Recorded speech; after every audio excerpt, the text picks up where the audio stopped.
A few moments later.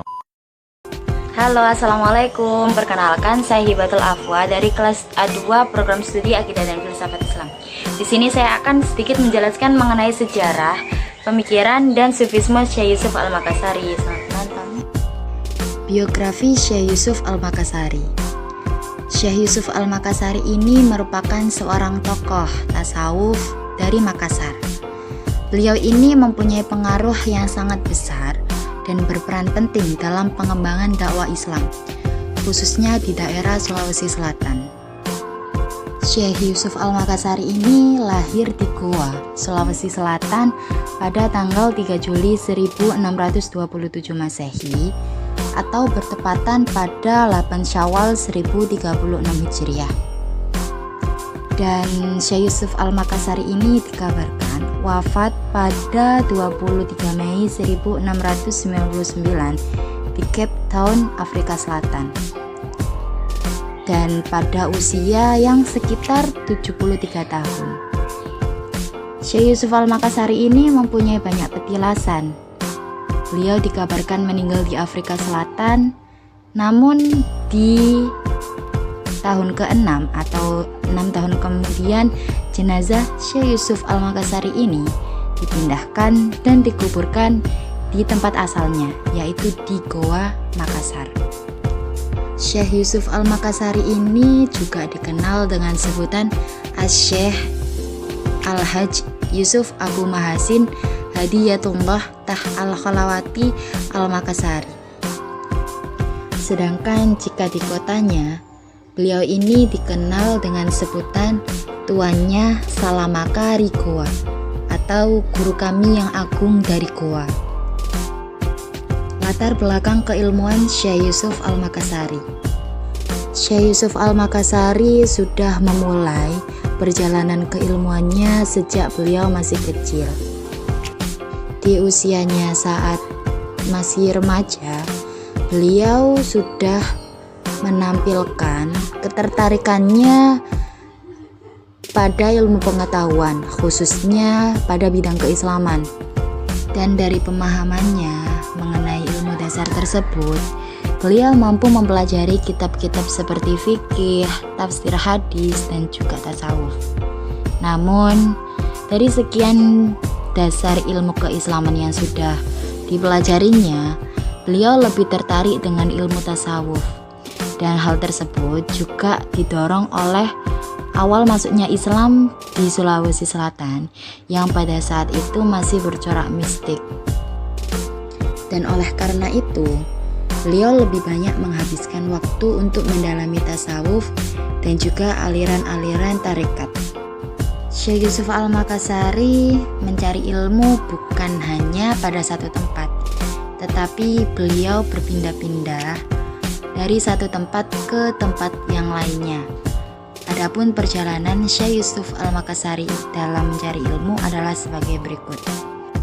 Sulawesi Selatan. Syekh Yusuf Al-Makassari ini memulai pendidikan awalnya di kota kelahirannya, yaitu di Sulawesi Selatan. Beliau belajar Al-Quran pada gurunya Deng Rita Samang dan belajar fikih, tauhid, dan tasawuf pada gurunya Sayyid bin Alwi bin Abdullah Al-Alamah atau Hir. Lalu selanjutnya beliau belajar kepada Jalal ad-Din Al-Aidid di Cikotaan, Takalar, Makassar. Karena beliau ini belum merasa puas, ia pun memutuskan untuk memperoleh pendalaman ilmu ke luar dari Sulawesi Selatan. Ia meninggalkan Talo, Makassar pada tahun 1645 menuju Mekah dengan menumpang pada kapal dari pedagang Portugis. Sebelum ke Mekah, beliau sempat singgah di Banten. Pada saat di Banten, beliau juga mempelajari ilmu agama. Dan juga pada saat itu beliau juga bertemu dan menjalin persahabatan dengan Sultan Triyayasa. Pada saat itu, Banten merupakan pusat Islam yang sangat penting di Jawa. Setelah dari Banten, beliau melanjutkan perjalanannya ke Aceh. Beliau mencari ilmu di Aceh. Beliau juga bertemu dan berguru pada Syekh Nuruddin Araniri. Dan pada saat itu, beliau menerima tarekat Qadariyah dan memperoleh ijazah dari Syekh Nuruddin Araniri. Kemudian beliau melanjutkan perjalanannya ke Timur Tengah. Beliau pergi ke Yaman, dan pada saat di Yaman, beliau menemui Syekh Abdul Baqi, dan beliau menerima tarekat Naqsabandiyah dari Syekh Abdul Baqi, dan juga tarekat Al-Sa'adah Al-Ba'alawiyah dari Syed Ali. Dari Yaman, Syekh Yusuf Al-Makassari pergi ke Mekah untuk melakukan ibadah haji dan juga untuk menambah ilmu di Madinah. Beliau di sini memperoleh ijazah tarekat Syatariyah dari Syekh Burhanuddin Al-Millah bin Syekh Ibrahim bin Husain bin Syihabuddin Al-Khurdi Al-Madani. Dan selanjutnya, beliau pergi ke Damaskus dan menerima ijazah tarekat Khalwatiyah dari Syekh Abu Al-Barokah Ayyub bin Ahmad bin Khalwati Al-Quraisy. Dan karena beliau itu mendapat ijazah tarekat Khalwatiyah, oleh karenanya beliau itu disebut sebagai Syekh Yusuf Taj Al-Khalawati Al-Makassari. Beliau telah memperkenalkan Khalwatiyah atau tarekat Khalwatiyah ke Makassar sesuai dengan ijazah yang diterimanya, yaitu ijazah Tajul Khalwati. Konsep tasawuf Syekh Yusuf Al-Makassari. Makna tasawuf dan hubungannya dengan Tuhan. Tasawuf itu merupakan suatu amalan yang sungguh-sungguh dalam menjalani as-suluk, yaitu seperti usaha untuk mendekatkan diri kepada Allah semata-mata untuk mendapatkan ridhonya. Yang dengan demikian, seorang hamba Allah itu dapat mencapai taraf yang mulia dengan memiliki sifat terpuji yang diridhoi oleh Allah Subhanahu wa Ta'ala melalui suluk dan juga tasawuf.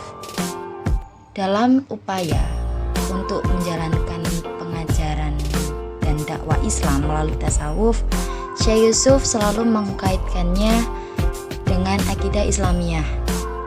Namun menurut Syekh Yusuf Al-Makassari, akidah yang benar itu adalah akidah yang berdasarkan pada ittiba' ar-rasul, yaitu apa yang patut diyakini oleh hamba terhadap Allah itu adalah sebagaimana yang telah termaktubkan dalam Al-Quran dan juga Al-Sunnah. Keimanan kepada Allah, malaikatnya, kitab sucinya, rasul-rasulnya, hari kiamat, dan juga qadha dan qadarnya. Dan menurut Syekh Yusuf, selain Al-Quran dan Al-Sunnah itu tiada jalan untuk menjadikannya sebagai landasan akidah yang benar. Yang kedua, ajaran Syekh Yusuf tentang Al-Kashfu. Dalam dunia tasawuf, Al-Kashfu itu diistilahkan bahwa terungkapnya kekuasaan dan keagungan Allah dalam diri dan qalbu atau hati manusia. Al-Kashfu itu merupakan suatu kondisi yang mana seorang manusia itu benar-benar melihat dan merasakan kehadiran Allah dalam dirinya. Dan untuk mencapai derajat Al-Kashfu itu dibutuhkan konsistensi dan latihan yang serius dan juga berkelanjutan. Di dalam kitab Al-Barokat Al-Sailaniyah, Syekh Yusuf Al-Makassari mensinyalir bahwa untuk mencapai derajat Mukasyif itu orang yang telah mencapai Al-Kashfu atau orang yang telah menyaksikan Tuhan. Itu seorang hamba harus senantiasa mengamalkan 3 jenis zikir, yaitu La ilaha illallah, itu dinamakan zikir orang awam atau disebut pula zikir lisan atau lidah. Yang kedua, Allah Allah, itu merupakan zikir orang-orang khawas atau disebut zikir qalb atau hati. Dan yang ketiga hu yang dinamakan zikir khas al-khawas atau zikir sir atau rahasia. Yang ketiga konsep tauhid dan wahdatul wujud. Menurut Syekh Yusuf Al-Makassari, konsep tauhid beliau itu tidak terlepas dari konsep tauhid Ahlul al-Sunnah wa al-Jamaah yang menetapkan zat dan sifat bagi Allah sebagaimana yang termaktub dalam Al-Quranul Karim. Dan beliau menegaskan bahwa ayat-ayat tersebut itu merupakan dasar dari tauhid yang sebenarnya dan harus dipegang dan diyakini. Dan beliau menyebutnya sebagai al-i'tiqadar atau induk dari keimanan. Yang keempat, konsep ma'rifah dan hakikah. Dalam konsep ma'rifah dan hakikah, beliau itu selalu menggabungkannya dengan dua istilah lain, yaitu syariah dan thariqah yang selalu disinggung secara bersamaan. Syekh Yusuf Al-Makassari menguraikan keempat istilah itu dan kedudukannya masing-masing, seperti halnya syariah yang ditafsirkan sebagai teori. Syariah itu merupakan ilmu tentang tata cara untuk melakukan ibadah kepada Allah dengan mengikuti syariat Islam yang telah dikaji secara mendalam oleh ulama fikih. Sementara thariqah itu merupakan pelaksanaannya, amal ibadah dengan penuh keikhlasan mengikuti bimbingan dari seorang mursyid atau yang dianggap berpengalaman dan mempunyai ilmu yang luas tentang syariat Islam. Selanjutnya hakikah menurut Syekh Yusuf itu adalah menafsirkan sebagai suatu sikap yang sangat mendalam ketika beribadah dengan bermusyahadah kepada Allah. Sementara makrifat itu merupakan suatu anugerah ilahiyah yang langsung dirasakan oleh mereka yang telah menjalani suluk, yaitu untuk mengikuti petunjuk syariah Islam dengan penuh keikhlasan dan sikap ihsan. Yang kelima, makna zikrullah. Menurut Syekh Yusuf Al-Makassari, ibadah zikir itu merupakan suatu wujud kesempurnaan untuk mengikuti Nabi Muhammad, dan itu sangat dianjurkan bagi mereka yang menjalani suluk atau pendekatan diri kepada Allah. Yang keenam yaitu wujud Tuhan dan bayang-bayang. Menurut Syekh Yusuf, apa saja yang ada selain Allah itu sebenarnya tidak ada. Wujud selain Allah itu hanyalah sebagai bayangan wujud yang berdiri dan memberi wujud bagi yang lainnya. Dan demikian itu merupakan wujud al-haq. Ia menggambarkan bahwa bayang-bayang seseorang itu bukan terwujud dengan sendirinya, melainkan wujud karena adanya orang itu sendiri. Yang ada itu adalah orangnya saja, sekalipun bayangan itu terlihat dengan mata. Dan yang ketujuh adalah karomah, mukjizat, dan istidraj. Tentang karomah dan mukjizat atau hal-hal yang luar biasa terjadi pada diri seorang hamba itu dinamakan istidraj, bukan karomah. Apabila terjadi atas diri seorang yang soleh yang melaksanakan syariat berlebih-lebih, maka itu dinamakan karomah seperti karunia dari Allah.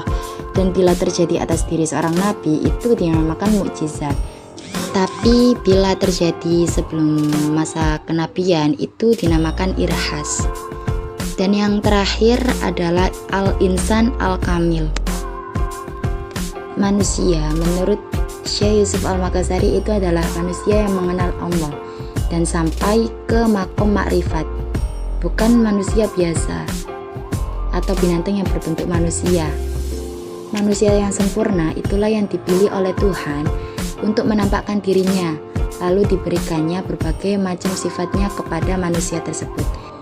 Dan seolah-olah hamba tersebut itu berakhlak dengan akhlak Allah, menjadi dia dan menjadi khalifahnya di bumi dan menyerupainya, karena Allah telah menciptakan Adam untuk menjadikannya khalifatullah di bumi.